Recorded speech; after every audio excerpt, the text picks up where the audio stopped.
आज की कहानी एक ऐसे लड़के की है जो अपनी स्टेप मॉम के साथ चूहे बिल्ली का खेल खेलते हुए उनकी गुफा में अपना घोड़ा दौड़ाता है। इस मूवी का नाम है फैमिली प्रैक्टिस। कहानी की शुरुआत होती है साइमन से, जो अपनी गर्लफ्रेंड एल्सा के साथ लिव इन में रहता था और उसने भी एल्सा को अपने घोड़े पर बैठा रखा है। एल्सा भी बड़े आराम से साइमन के घोड़े की सवारी कर रही थी, लेकिन उन्हें अपने इस सफर को बीच में ही रोकना पड़ता है क्योंकि साइमन को एल्सा के साथ अपने घर जाना था। वैसे ये दोनों आर्टिस्ट हैं जो एब्स्ट्रैक्ट पेंटिंग बनाया करते थे और रास्ते में भी साइमन एक पेंटिंग बना रहा था जिसमें एल्सा का हाथ उसके हथियार को पकड़े हुए हिला रहा था। ये देखकर एल्सा हंसने लगी थी और घंटों की ड्राइव के बाद वो साइमन के घर आ जाते हैं। तब हमें पता चलता है कि साइमन के फादर कार्ल का आज 60वां बर्थडे है, इसीलिए परिवार के सभी लोग वहाँ आए हुए थे, जहाँ वो सभी डिनर टेबल के पास इकट्ठा होकर ऊपर वाले से प्रार्थना करते हुए उनका धन्यवाद कर रहे थे। उनकी प्रेयर करने के तरीके को हम देखकर आसानी से समझ पाते हैं कि वो लोग जुनीदियन रिलीजन को फॉलो करते हैं, तो अपने अपने रिलीजन के अनुसार वो लोग वाइन और ब्रेड टेस्ट कर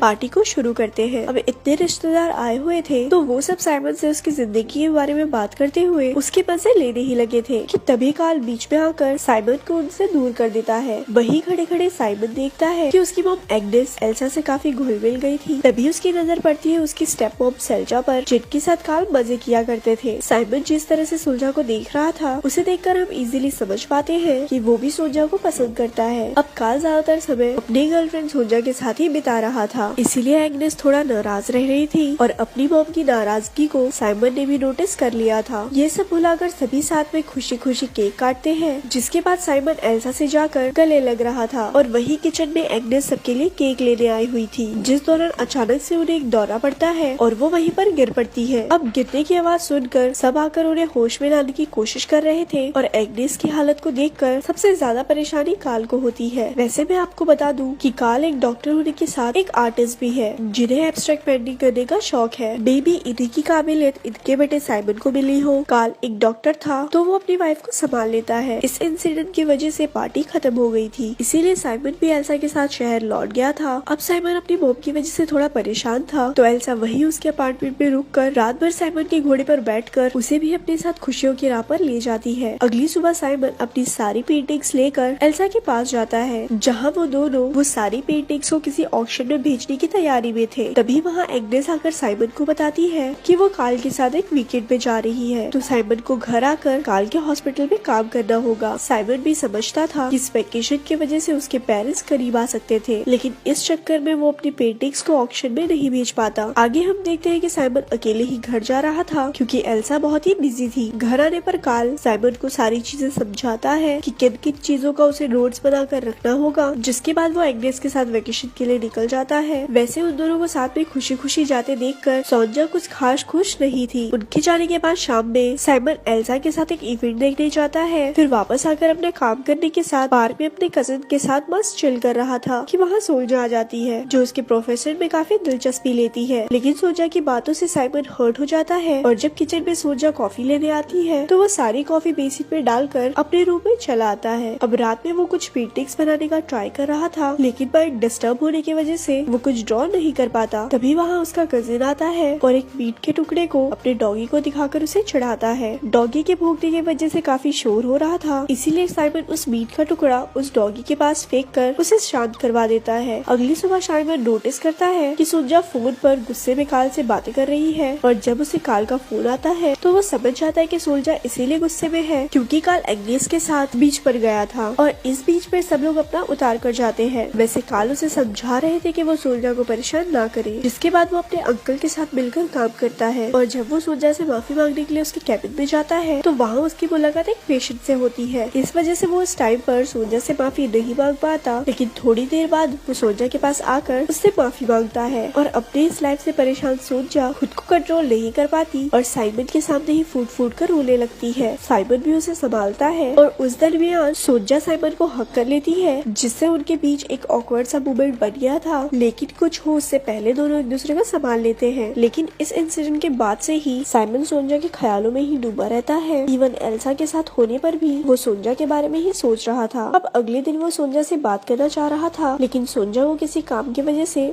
उसके अंकल के साथ बाहर जाना पड़ता है। उनके जाने के बाद जब साइमन पेशेंट्स की फाइल देख रहा था तब एक कोरियर वाला सोल्जा के लिए फ्लावर्स लेकर आता है। अब उन फ्लावर्स को कार्ल ने भिजवाया था, लेकिन साइमन उन फ्लावर्स को दूर जाकर कचरे में फेंक आता है। मतलब अब साइमन ने सोजा की गुफा में अपनी जेसीबी चलाने का पूरा मन बना लिया था। वो सोजा में इतना खोया हुआ था कि उसे ये भी पता नहीं चलता कि एल्सा अपने कलीग के साथ कुछ ज्यादा ही फ्रेंडली होती जा रही है। साथ ही साथ उसने अपने कलीग से फ्रेंडशिप भी कर ली थी, जिनके साथ वो घर पे ही ड्रिंक भी करती है। लेकिन साइमन ने अपना पूरा ध्यान सोजा पर रखा हुआ है। और अगले दिन जब सोजा ड्रॉर से फाइल निकाल रही थी तो वो सोजा के डिक्की को देखकर अपनी आंखें सेक रहा था। और एक रोज जब उसके ग्रैनी और अंकल घर के बाहर गए हुए थे तो वो सोजा के साथ कैबिन में जाकर उसके साथ लवलपाटा कर लेता है। एक किस में ही सोजा की झील से पानी निकलने लगा था तो वो जल्दी से साइमन को बेड पर ले आती है और अपना सब कुछ उतार कर सबसे पहले वो साइमन को अपनी झील का नमकीन पानी टेस्ट करवाती है। जिसके बाद साइमन ने अपनी जेसीबी उसकी गुफा में उतार दी थी और फिर साइमन एक जबरदस्त खुदाई करता है। खुदाई के बाद से साइमन और सोजा के बीच का रिलेशन अच्छा हो गया था। साइमन के चेहरे पर भी एक रिलैक्सिंग स्माइल रहने लगी थी, लेकिन जल्दी ही उसे ये रियलाइज होता है कि उसने एल्सा के साथ गलत किया है। तो एक दिन जब वो क्लब में एंजॉय कर रहे थे तब साइमन एल्सा को बता देता है कि उसने एक दिन सोजा की गुफा में जबरदस्त खुदाई कर दी थी। ये सुनकर एल्सा का भरोसा साइमन से उठ जाता है और वो क्लब से बाहर चली जाती है। लेकिन ये सारी बातें बताने के बाद साइमन वापस से सोजा के अपार्टमेंट में जाता है, जहाँ वो सोजा को किस करके उसके बड़े बड़े संतरों को बाहर निकाल कर उनका जूस पीते हुए सोजा के गोद में लेट जाता है। तो काम खत्म करने के बाद दोनों साथ में डिनर करते हुए रेड वाइन का मजा लेते हैं। रात में भी साइमन सोजा के साथ ही उसके बेड पर सोया हुआ था। अगली सुबह आंखें खुलने पर वो देखता है कि उसके डैड यानी कि कार्ल वेकेशन से लौट आए थे। तो वो वापस रूम में जाकर अपने कपड़े वगैरह पहनकर वहाँ से निकल जाता है। अब कार्ल को साइमन और सोजा के रिलेशनशिप पर कोई शक नहीं होता है, क्योंकि सोजा ने उसे पहले ही बता दिया होता है कि साइमन ब्रेकअप से गुजर रहा है, इसीलिए वो यहाँ पर उसके घर रहने आया था। अपने घर वापस आकर साइमन का सर घूमने लगता है, मानो उसे पैनिक अटैक्स आ रहे हो। इसीलिए वो अपनी मॉम एग्नेस को कॉल करके उनको सारी बात बताने का ट्राई करता है। लेकिन एग्नेस और कार्ल में लड़ाई चल रही थी, क्योंकि कार्ल अपना सारा सामान लेकर सोजा के पास शिफ्ट हो रहा था। अब लड़ाई में एग्नेस ने अपना फोन तोड़ दिया था और जब साइमन का कॉल एग्नेस को नहीं लगता तो वो तभी घर आ जाता है, जहाँ उसकी मॉम उसे समझाती है कि उसे एल्सा के साथ रिश्ता बनाए रखने के लिए उसे एक अंतिम कोशिश करनी चाहिए। इसीलिए साइमन वहाँ से निकलकर एल्सा के ऑफिस आकर उसे मनाने की कोशिश करता है, लेकिन एल्सा का विश्वास साइमन से उठ गया था। अब एल्सा नहीं मानती तो साइमन को पैनिक अटैक आने लगता है और वो किसी तरह अपने घर आता है। और घर आने के बाद जब वो अपने पेंटिंग इक्विपमेंट्स को फेंकने जा रहा था तब वो वही जमीन पर गिरकर बेहोश हो जाता है। आगे साइमन की आंखें हॉस्पिटल में खुलती है, जहाँ कार्ल भी मौजूद थे। वो उसे समझाते हुए कहते हैं कि अगर एल्सा उसके साथ नहीं रहना चाहती या उसे अब उस पर भरोसा नहीं रहा तो वो उम्र भर उसे भरोसा दिलाने की कोशिश नहीं कर सकता। ऐसे में उसे अपनी लाइफ में आगे बढ़ना होगा। तो पिता की बात मानकर साइमन एल्सा का चक्कर छोड़ देता है और पूरी तरह से ठीक होने के बाद वो कार्ल की न्यू बुक लॉन्च में आता है, जहाँ उसकी मुलाकात एग्नेस से होती है, जो साइमन को पूरी तरह ठीक देखकर खुश थी। एंड में हम देखते हैं कि उनका पूरा परिवार फिर से इकट्ठा हुआ है, क्योंकि सोजा को एक बेबी हुआ था। अब ये बेबी तो जरूर साइमन का होगा, क्योंकि कार्ल की उम्र को देखकर हम ये समझ सकते हैं कि उसकी बंदूक में बारूद नहीं बचा होगा। लेकिन सबको यही लग रहा होता है कि ये बच्चा कार्ल का है। अब जब सब फैमिली की ग्रुप फोटो ले रहे थे तब उसमें साइमन और एग्नेस नहीं जाते, क्योंकि उन्हें भी कहीं न कहीं पता था कि वो अब इस फैमिली का हिस्सा नहीं बने तो सबके लिए अच्छा होगा। ऐसे ही मूवी यहाँ पर खत्म हो जाती।